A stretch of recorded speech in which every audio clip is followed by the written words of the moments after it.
Voici une vidéo sur la relation entre le poids et la masse.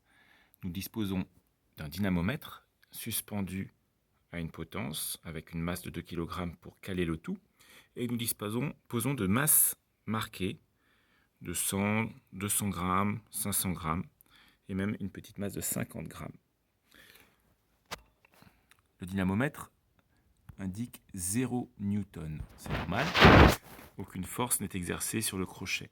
Nous pouvons utiliser notre main pour tirer le crochet et on voit que plus on tire, plus la force exercée est importante en newton. Voilà, une force d'1 newton correspond à peu près à l'équivalent d'un clic de souris. C'est une toute petite force, de très faible intensité. Voilà, donc là, j'utilise ma main pour exercer une force. Et puis je peux aussi tricher sans utiliser ma main. Hop, ma main est là.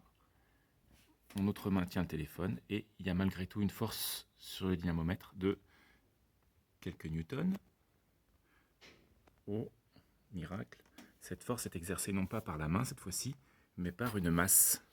Nous voyons donc que cette masse de 500 grammes, on pourrait le revérifier avec une balance, cette masse de 500 grammes actuellement exerce une force de 5 newtons sur le dynamomètre. Voilà, nous pouvons reporter cette valeur dans un tableau. Alors une masse plus faible, par exemple une masse de 100 grammes que nous accrochons au dynamomètre, exercera une force de 1 newton. Nous relevons ça dans un tableau. Je décroche, je prends cette fois-ci une masse de 200 grammes que nous accrochons au dynamomètre. Cette masse de 200 grammes exerce une force de 2 newtons. J'ajoute la masse de 100 grammes pour faire 300 grammes. 200 plus 100 égale 300 grammes. Cette masse de 300 grammes exerce une force de 3 newtons. Et ainsi de suite. Je vais zapper la masse de 400 grammes. Je passe directement à la masse de 500 grammes, c'est déjà fait.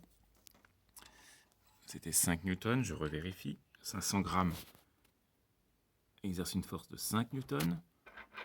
J'ajoute 100 grammes, ce qui fait 600 grammes. Une masse de 600 grammes exerce une force de 6 newtons. J'enlève la masse de 100 et je mets 200 à la place. Donc 200 plus 500, 700 grammes. Ces 700 grammes exercent une force de 7 newtons. Et ainsi de suite. Je vais passer directement à 1000 grammes. Donc 500 plus 500. Donc 1000 grammes exerce une force de 10 newtons. 1000 grammes, ça fait 1 kg. Donc on voit que ici, nous sommes sur la planète Terre. Et à la surface de la planète Terre, une masse de 1 kg subit et exerce sur le dynamomètre une force de 10 newtons.